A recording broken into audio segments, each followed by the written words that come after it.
तर विधानसभा निवडणुकीसंदर्भातल्या टॉप 9 बातम्या पाहू. जागा वाटपासंदर्भात महायुतीच्या 2 दिवसांनंतर बैठका सुरू होणार. पुढील 8 दिवसात उमेदवारांच्या नावाच्या घोषणा होण्याची शक्यता. संजय शिरसाट यांची माहिती.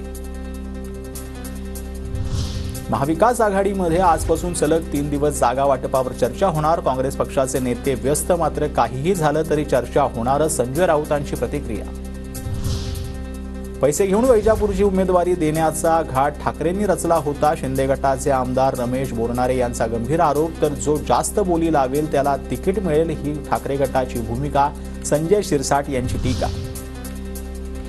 महाराष्ट्रात भाजपचे नेते देवेंद्र फडणवीस आहेत, त्यामुळे तेच भाजपचे मुख्यमंत्री होतील. बावनकुळेंकडून गिरीश महाजनांच्या वक्तव्याला दुजोरा.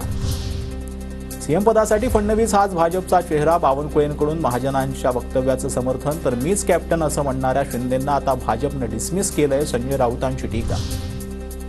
अमित ठाकरेंनी भांडूप आणि दिंडोशीमधून विधानसभा निवडणूक लढवावी. मनसे कार्यकर्त्यांची राज ठाकरेंकडे आग्रही मागणी. मनोज चव्हाण यांची माहिती.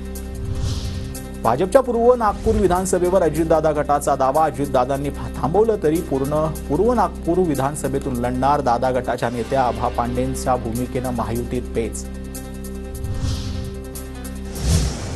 तर गायकवाड